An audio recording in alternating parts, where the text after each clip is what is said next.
ದೇವೇಗೌಡರು ಅಪ್ಪಾಜಿ ಅವರ ಪಾದಗಳಿಗೆ ನಮಸ್ಕರಿಸುತ್ತಾ, ನನ್ನ ರಾಜಕೀಯ ಗುರುಗಳಾದ ಕುಮಾರ್ ಅಣ್ಣನಿಗೆ ನಮಸ್ಕರಿಸುತ್ತಾ, ವೇದಿಕೆ ಮೇಲಿರುವ ರಾಜ್ಯದ ಯುವ ಘಟಕ ಅಧ್ಯಕ್ಷದ ನಿಖಿಲ್ ಕುಮಾರ್ ಅಣ್ಣವರೇ, ಮತ್ತೆ ವೇದಿಕೆ ಮೇಲಿರುವ ಎಲ್ಲ ಗಣ್ಯರೇ, ಮತ್ತೆ ವೇದಿಕೆ ಮುಂದೆ ಇರುವ ಬಂಗಾರಪೇಟೆ ವಿಧಾನಸಭಾ ಕ್ಷೇತ್ರದ JDS ಪಕ್ಷದ ಮುಖಂಡರೇ, ಯುವಕರೇ ಹಾಗೂ ಮಾಧ್ಯಮ ಮಿತ್ರರೇ, ಜಾಸ್ತಿ ಹೊತ್ತು ಮಾತಾಡಬೇಡ ಅಂತ ಗೋವಿಂದರಾಜ್ ಅಣ್ಣ ಹೇಳ್ತಾ ಇದ್ದಾರೆ. ಯಾಕಂದರೆ ಕೋಲಾರಲ್ಲಿ ಒಂದು ಫಂಕ್ಷನ್ ಇದೆ 2 ಗಂಟೆಗೆ, ಇದು ಸ್ವಲ್ಪ ತಡವಾಗಿ ಆರಂಭ ಆಯಿತು. ನಾನು ಹೇಳೋದು ಇಷ್ಟು ಮಾತ್ರ. 1 ವರ್ಷ ನಾನು ಸಂಸತ್ನಾಗ ಕೆಲಸ ಮಾಡಿದ್ದೀನಿ. 1 ವರ್ಷ ಡೆಲ್ಲಿಯಲ್ಲಿ ನಾನು ಪರಿಚಯ ಮಾಡ್ಕೋಬೇಕಾಗಿದೆ ಅಫಿಷಿಯಲ್ಸ್ ಹತ್ರ, ಮಿನಿಸ್ಟ್ರುಗಳ ಹತ್ರ. ಈ 1 ವರ್ಷದಲ್ಲಿ ನಾನು ನಿಮಗೆ ಈಗಾಗಲೇ ನಿಮಗೆ ತಿಳಿಸಿದ್ದೀನಿ. ನ್ಯಾಷನಲ್ ಹೈವೇ ಏನಿದೆಯೋ 4 ಲೇನ್ ಇರೋದು 6 ಲೇನ್ ಮಾಡಿಸ್ಕೊಂಡು ಬಂದಿದ್ದೀನಿ. ನಮ್ಮ ರೋಡ್ ಓವರ್ ಬ್ರಿಡ್ಜ್ ಏನು ಕಾಮಸಮುದ್ರ ಬೇಕು ಬೇಕು ಅಂತ ಸುಮಾರು 30-40 ವರ್ಷದಿಂದ ಹೇಳ್ತಾ ಇದ್ರು. ಈ 1 ವರ್ಷದಲ್ಲೇ ನಾನು ಮಿನಿಸ್ಟ್ರುಗಳು ಮಾತಾಡಿ ಬರೀ ಕಾಮಸಮುದ್ರ ಒಂದೇ ಅಲ್ಲ, ದೇಶಹಳ್ಳಿ ಬ್ರಿಡ್ಜು, SN ರಿಸಾರ್ಟ್ ಹತ್ರ ನಮ್ಮ ಸ್ಯಾನಿಟೋರಿಯಂ, ಈ 4 ಸ್ಯಾಂಕ್ಷನ್ ಮಾಡಿಸಿದ್ದೀನಿ. ಉರ್ಗಮ್ ಸ್ಟೇಷನ್ KGF ದಲ್ಲಿ ಏನಿದೆಯೋ 2012 ಅದಕ್ಕೆ ಅನುದಾನ ಕೊಟ್ಟಿದ್ದಾರೆ BJML ಅವರು. ಅದು ಸ್ವಲ್ಪ ಏನೋ ಹೆಚ್ಚು ಕಡಿಮೆ ಆದಿದ್ದಕ್ಕೆ ಅದನ್ನು ಇನ್ನೊಂದು ಕೆಲವೇ 2-3 ತಿಂಗಳಲ್ಲಿ ನಾನು ಕೆಲಸ ಮಾಡಿಕೊಡ್ತೀನಿ ಅಂತ ನಿಮ್ಮ KGF ಕ್ಷೇತ್ರದ ಜನತೆಗೆ ಹೇಳಕ್ಕೆ ಇಷ್ಟಪಡ್ತೀನಿ. ಯಾಕೆಂದ್ರೆ ಅಲ್ಲಿ KGF ಜನತೆ ಮುಖಂಡರು ಎಲ್ಲ ಬಂದಿದ್ದೀರಾ. ಇದ್ರ ಜೊತೆ ಸುಮಾರು 3-4 ತಿಂಗಳಿಂದ ಡೆಲ್ಲಿಯಲ್ಲಿ ಏನು ಸೆಷನ್ಸ್ ನಡೀತಾ ಇತ್ತು, ಕುಮಾರ್ ಅಣ್ಣನ ಜೊತೆ ಕೂತ್ಕೊಂಡು ಅಣ್ಣ ಪಕ್ಷ ಸಂಘಟನೆ ಮಾಡಬೇಕಂದ್ರೆ ನಿಮಗೆ ಆ ಸಮಯ ಸಾಕಾಗಲ್ಲ, ಯಾಕೆಂದರೆ ನೀವು ಇಲ್ಲಿ ಮಂತ್ರಿಗಳಾಗಿದ್ದೀರಾ, ರೆಸ್ಪಾನ್ಸಿಬಿಲಿಟಿ ಜಾಸ್ತಿ ಇದೆ, 6ನೇ ಸ್ಥಾನದಲ್ಲಿ ನೀವಿದ್ದೀರಾ ಎಲ್ಲ ಯೂನಿಯನ್ ಮಿನಿಸ್ಟರ್ಸ್ ಅಲ್ಲಿ.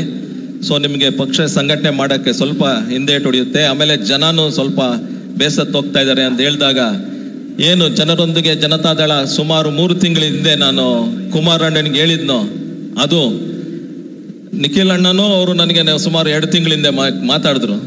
ಹಿಂಗೆ ಒಂದು ಮಾಡಬೇಕು ಅಂದ್ಕೊಂಡಿದ್ದೀನಿ ಅಂದಾಗ ಅವಾಗೆಲ್ಲ ಪ್ಲ್ಯಾನ್ ಮಾಡ್ಕೊಂಡು ಒಂದೇ ಸತಿ ಮಾಡ್ರೋಣ, ಒಂದೇ ಸತಿ ನೀವು ಪಬ್ಲಿಕ್ ಎಂಟ್ರ್ ಆದರೆ ಚೆನ್ನಾಗಿರಲ್ಲ ಅಂತ ಸುಮಾರು 2 ತಿಂಗಳ ಹಿಂದೆ ಎಲ್ಲ ಜೊತೆ ಮುಖಂಡರ ಜೊತೆ ಮಾತಾಡಿಕೊಂಡು ಈ ಜನರೊಂದಿಗೆ ಜನತಾದಳ ಏನೊಂದು ಕಾರ್ಯಕ್ರಮ ಇವತ್ತು ಶುರುವಾಗಿದೆಯೋ ಈ ನಮ್ಮ ಕೋಲಾರ ಜಿಲ್ಲೆಯಲ್ಲಿ, ಇದು 3 ತಿಂಗಳು 4 ತಿಂಗಳಿದ್ದೆ ಕುಮಾರಣ್ಣ ಜೊತೆ ಕೂತ್ಕೊಂಡು ಮಾತಾಡಿ, ಅದ್ರ ಜೊತೆ ಚರ್ಚೆ ಮಾಡಿ, ಕುಮಾರಣ್ಣ ನಿಖಿಲ್ ಅವ್ರ ಜೊತೆ ಕೂತ್ಕೊಂಡು ಮಾತಾಡಿ ಇದು ಒಂದು ಕಾರ್ಯಕ್ರಮ ಆಗಿದೆ. ಸುಮಾರು 7-8 ಜಿಲ್ಲೆಗಳಾಗಿದೆ.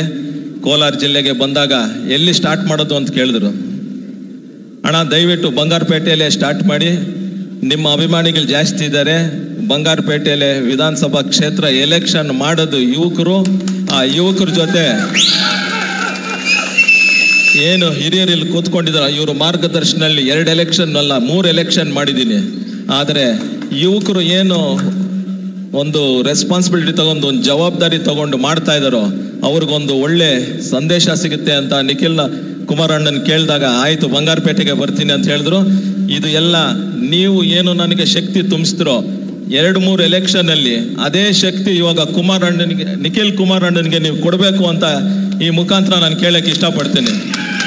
ಬರೀ ಬಂಗಾರಪೇಟೆಯಲ್ಲೆಲ್ಲ ಇಡೀ ಕೋಲಾರ ಜಿಲ್ಲೆ ಮತ್ತು ಕರ್ನಾಟಕ ರಾಜ್ಯದಲ್ಲಿ ಯುವಕರು ನೀವು ನೋಡ್ತಾ ಇದ್ದೀರಾ. ಇವಾಗ 7-8 ಜಿಲ್ಲೆ ಆದಾಗ ಪ್ರೋಗ್ರಾಮ್ಸ್ ಆದಾಗ ಕುಮಾರಣ್ಣನಿಗೆ ಹೆಂಗೆ ಬರ್ತಾ ಇದ್ದಾರೋ ಜನ ಅದಕ್ಕಿಂತ ಜಾಸ್ತಿ ಬೆಂಬಲ ಕೊಡ್ತಾರೆ. ಪ್ರೆಸ್ ಮೀಟಲ್ಲಿ ಹೇಳಿದ್ದೆ ಮೊನ್ನೆ, ಇವಾಗ ನೀವೇ ನೋಡಿದ್ದೀರಾ ಇಲ್ಲಿ ವೀಕ್ ಡೇ ಆದ್ರೇನು ಇಲ್ಲಿ ಎಷ್ಟು ಜನ ಸೇರಿದ್ದಾರೆ ಅಂತ ಯುವಕರು.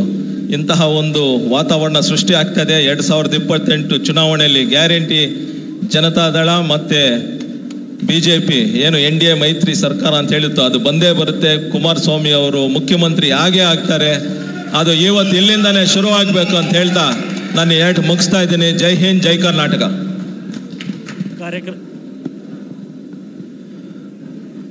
ಕಾರ್ಯಕರ್ತರ ಬಗ್ಗೆ ಅಚ್ಚುಮೆಚ್ಚಿನ ಮಾತನಾಡಿದ ನಮ್ಮ ಜನಪ್ರಿಯ ಸಂಸದರಿಗೆ ಹೃದಯಪೂರ್ವಕ ಧನ್ಯವಾದಗಳು.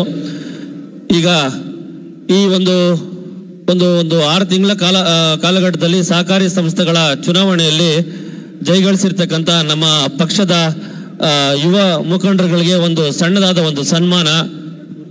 3 ಚೇರ್ ಮೂರು ಚೇರ್